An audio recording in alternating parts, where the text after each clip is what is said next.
Hello friends, मैं श्रेयस पांडे आपका अपने यूट्यूब चैनल शास्त्रा में आपका स्वागत करता हूं। आई होप आप सब अच्छे होंगे और इसके पहले का वीडियो आप देख रहे होंगे।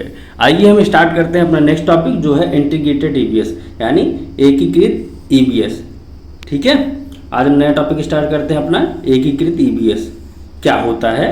ठीक है, और एकीकृत ईवीएस का मतलब अब मैं आपको बता दूं कि इसमें एक सब्जेक्ट नहीं पढ़ाया जाता है। एकीकृत यानी इंटीग्रेटेड होता है। इसमें ईवीएस, साइंस, सोशल साइंस, ये सारे सब्जेक्ट इसमें इंक्लूड रहते हैं, इसीलिए एकीकृत इसको कहा जाता है। आइए हम देखते हैं और इसमें क्या क्या चीज़ें होती हैं और कैसे होती हैं। सबसे पहले इसकी डेफिनेशन हम समझ लेंगे कि इंटीग्रेटेड जो होता है उसका मतलब क्या होता है।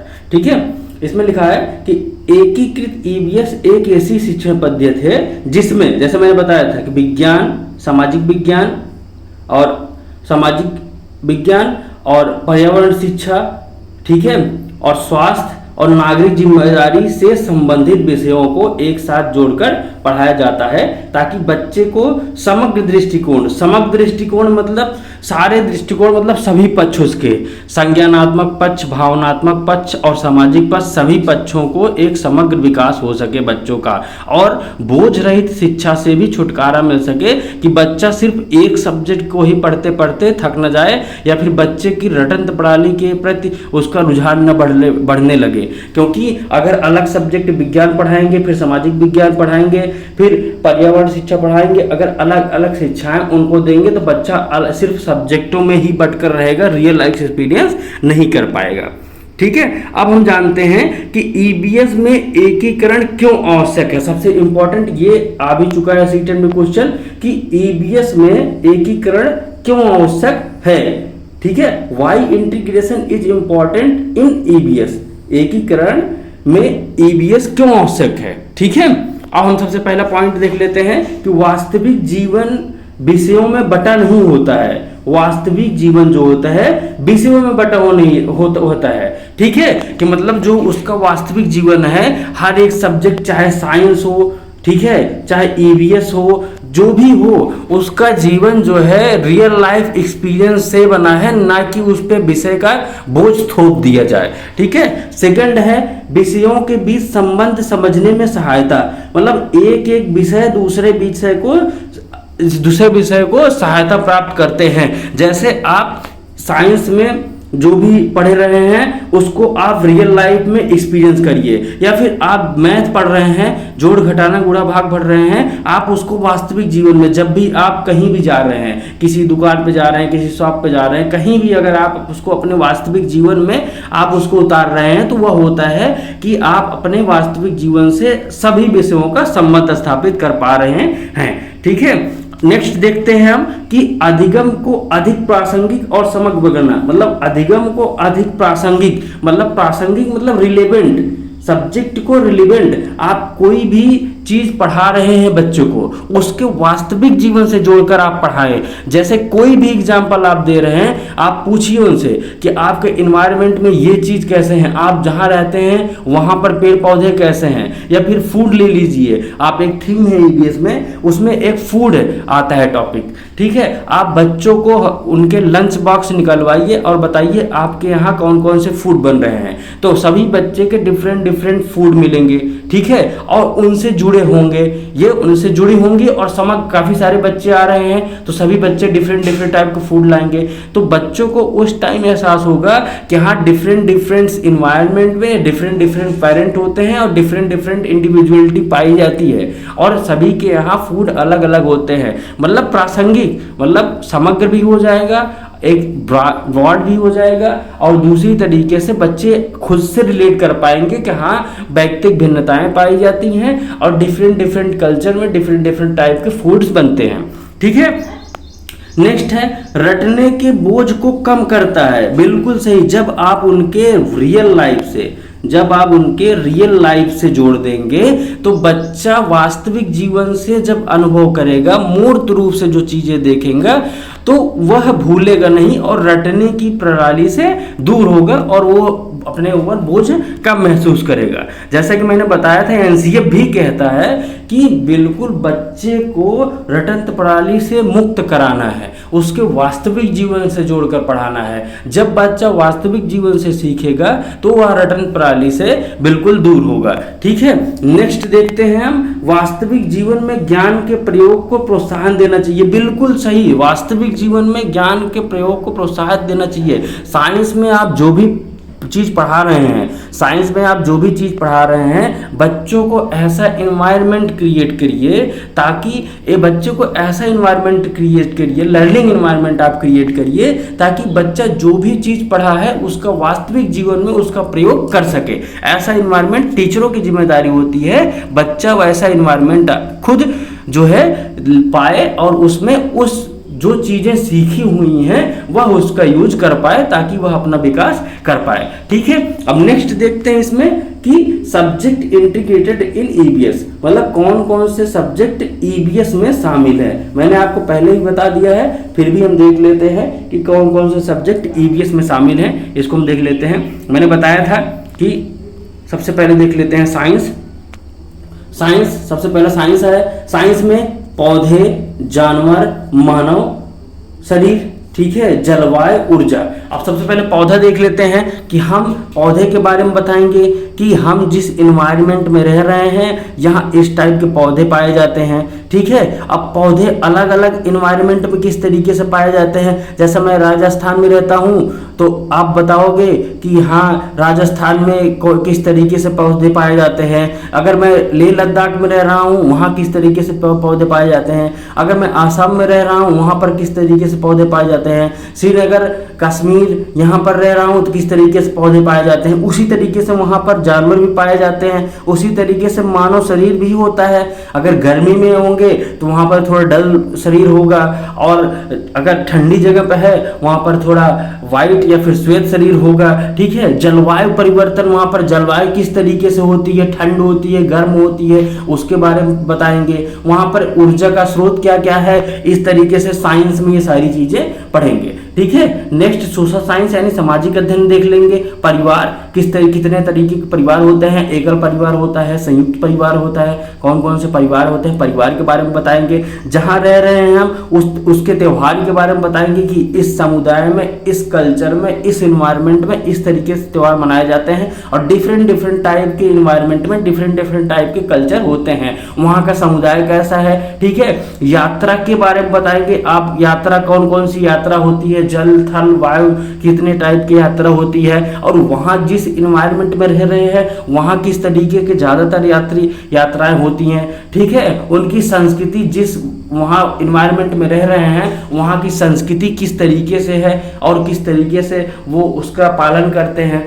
ठीक, नेक्स्ट देखते हैं पर्यावरण शिक्षा यानी इन्वायरमेंटल एजुकेशन। प्रदूषण, पहले आप प्रदूषण का एग्जाम्पल दीजिए, कितने टाइप प्रदूषण होते हैं, सभी प्रदूषण को बताइए। ठीक है, फिर प्राकृतिक संसाधन कौन कौन से हैं जिनसे हमें सुरक्षा मिलती है, जिनका हमें संरक्षण करना चाहिए, उसके बारे में जानेंगे। ठीक है, पहले प्रदूषण बनाइए, फिर प्राकृतिक संसाधन जिसकी क्षति हो रही है, जो हमें लाभ देते हैं उनकी क्षति हो जा रही है कौन कौन से प्रदूषण से, फिर उसके उपचार के लिए पहले तो कारण बताइए, फिर उसका उपचार के बारे में बताइए, फिर बच्चों को समझाइए कि उसका संरक्षण किस तरीके से हम कर सकते हैं। ये सारी चीजें पुनर्चक्रण करिए कि पहले प्रदूषण के बारे में बताइए, किन किन चीजों से वायु प्रदूषण, मृदा प्रदूषण, जल प्रदूषण, किन किन चीजों से प्रदूषण हो रहा है, उससे हमारे प्राकृतिक संसाधन किस तरीके से क्षति पहुंच रही है, और कौन कौन से प्राकृतिक संसाधन है जो हमें डायरेक्ट रूप से प्रभावित करते हैं, उनको जानिए। ठीक है, फिर प्रदूषण के संरक्षण के लिए आप कौन कौन से कदम उठा सकते हैं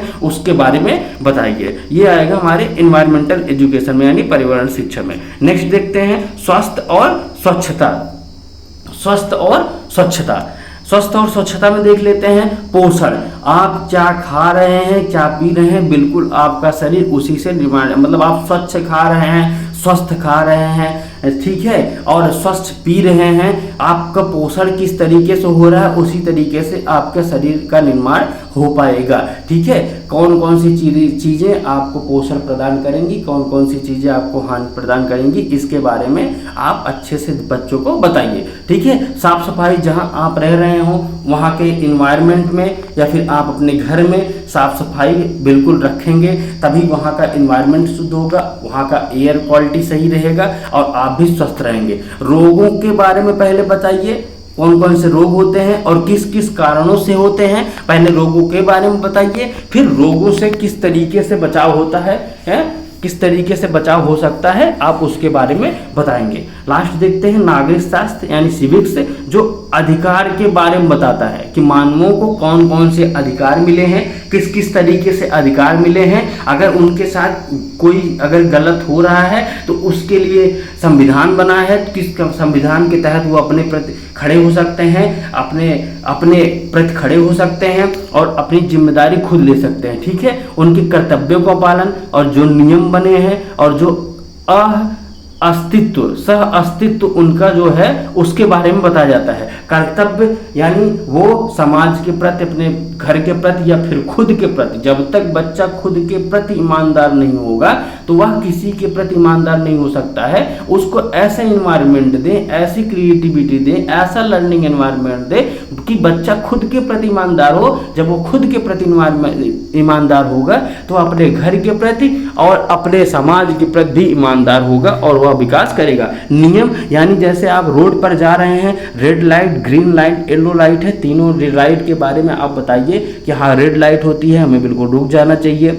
ठीक है, येलो लाइट हो तो आप तैयार हो कि हाँ अब रेड लाइट होगी या तो ग्रीन लाइट होगी। ठीक है, जब ग्रीन लाइट हो जाए तो बता दें कि हाँ यह ग्रीन सिग्नल है, आप जा सकते हैं। ये तो मैं एक एग्जांपल दे रहा हूँ कि हाँ रोड के ऐसे ऐसे नियम होते हैं। ऐसे ही समाज, जिस समाज में भी रहते हैं वहाँ भी कुछ रूल होते हैं, हमारे संविधान के भी रूल हैं, उनके बारे में बताइए। और अगर उनके बारे में बताने के बाद बताइए अगर आपके साथ कुछ गलत हो रहा है तो आप उसके प्रति कैसे खड़े हो सकते हैं। आई होप आप सबको ये अच्छा लग रहा होगा। ठीक है, इसी में हम देखते हैं नेक्स्ट टॉपिक अपना कि एकीकरण ईवीएस पाठ योजना का उदाहरण। अभी हमने देखा था कि एकीकरण ईवीएस क्या होता है, पहले हमने उसको देखा। ठीक है, उसके बाद दूसरा देखा हमने कि एकीकरण ईवीएस में कौन कौन से सब्जेक्ट शामिल हैं। ठीक है, अब हम इसमें देखेंगे, नेक्स्ट देखेंगे कि एकीकरण ईवीएस में पाठ योजना का उदाहरण, जो पाठ योजना बनता है शिक्षकों के लिए जो बनता है वो उसका उदाहरण हम देखेंगे। ठीक है, इसमें जैसे साइंस, सोशल साइंस, इन्वायरमेंट और हेल्थ तीनों चीजें आती हैं। Science, social science, environment and health. जैसे मैंने बताया था स्टेट्स वाटर्स, आपके यहाँ कौन कौन से, जिस स्टेट में आप रह रहे हैं वहाँ पर किस तरीके का पानी है। ठीक है, उसके बारे में बताइए, उसके स्रोत कौन कौन से हैं। वाटर साइकिल किस तरीके से होता है, वाटर साइकिल मतलब किस तरीके से, वाटर साइकिल यानी किस तरीके से पानी आता है, कहाँ से उठता है, वो चक्र आप बताइए कि पहले वहाँ से समुद्रों से भाप बनता है, वहाँ से समुद्री हवाएं होती हैं, फिर वह आसमान में जाती हैं, फिर वह बारिश होता है, फिर पृथ्वी पर गिरता है, फिर पृथ्वी से हीट बनकर, वाष्प बनकर फिर ऊपर उड़ता है। ये सारी चीज़ें बताएंगे, ये साइंस में आएगा, जैसे मैंने आपको पहले ही बता दिया है। ठीक है, सोशल साइंस में आप बताएंगे वाटर इन डेली लाइफ, आप जल का प्रयोग अपने निजी लाइफ में, अपने डेली रूटीन में कैसे उसका उपयोग कर रहे हैं। ठीक है, किस तरीके से आप उसका उपयोग कर रहे हैं, ये सोशल साइंस में बताएंगे। ठीक है, इन्वायरमेंट यानी वाटर पोल्यूशन एंड कंजर्वेशन, यानी पहले वाटर पोल्यूशन के बारे में बताइए, यानी जल प्रदूषण के बारे में बताइए और उसका संरक्षण किस तरीके से आप कर सकते हैं उसको बताइए। ठीक है, हेल्थ, सेफ ड्रिंकिंग वाटर, मतलब आप बिल्कुल स्वच्छ पानी पिए। ठीक है, वाटर बोर्न डिसीजेस, मतलब वाटर के जो है पानी से कौन कौन से डिसीजेस होते हैं, पहले आप साफ स्वच्छ जल पीने के लिए आप उनको हिदायत दीजिए। उसके बाद उनको बताइए कि आप अगर स्वच्छ जल नहीं पिएंगे तो कौन कौन से जल के पीने से कौन कौन से रोग होते हैं उसके बारे में आप बताएंगे। ठीक है, नेक्स्ट देखते हैं हम इसमें पाठ्य पुस्तक में एकीकरण का प्रयोग। अभी तक हमने देखा था कि एकीकरण क्या होता है। ठीक है, उसके फिर एकीकरण में कौन कौन से सब्जेक्ट होते हैं, फिर उसके उदाहरण देख लिए हम। अब हम देखेंगे पाठ्य पुस्तक में एकीकरण का प्रयोग, मतलब एनसीईआरटी में आप एकीकरण का प्रयोग कैसे करते हैं आप उसके बारे में देखेंगे हम, ठीक है। आइए देखते हैं हम। इसमें बताया गया है कि ईवीएस की पाठ्य पुस्तक, ईपीएस की पाठ्य पुस्तक जैसे कक्षा 3 और 5, 3 से 5 में एनसीईआरटी में कहानी जो होती है, ठीक है, मैं आपको बता दूं कि जो ईवीएस की बुक होती है 3 से 5 तक, उसमें जो भी पढ़ाया जाता है वो कहानियों के माध्यम से, चित्रों के माध्यम से और गतिविधियों के माध्यम से पढ़ाया जाता है, ना कि उनको हर एक चीज रटाई जाती है कि ये चीजें ऐसी ऐसी हैं, ये सब्जेक्ट कल याद करके आना जाता है। नहीं, उनको कोई भी एक सब्जेक्ट उठाएंगे तो उसके पहले उनको कहानियां बताएंगे, ठीक है। उनको कहानी बताने के बाद फिर उस, अगर कहानी से बच्चा नहीं समझ रहा है तो आप चित्र बना के समझाएंगे। अगर बच्चा चित्र भी नहीं बना के समझ पा रहा है तो बच्चे को गतिविधियों के आधार पर उनमें रोल प्ले करवाएंगे, ग्रुप मेथड करवाएंगे कि बच्चा अपना गतिविधियों के माध्यम से समझ सके। जैसा एक क्लास 3 की बुक है लुक अराउंड, यानी आसपास पुस्तक में आवर फ्रेंड्स एंड एनिमल नामक पाठ में जानवरों, उनके आवास, उनके उपयोग, उनके प्रति हमारी जिम्मेदारियों की चर्चा एक साथ होती है। मतलब ये हमारा जो बुक है क्लास 3 में आसपास, इसका नाम है लुकिंग अराउंड, ये हमारी बुक का नाम है।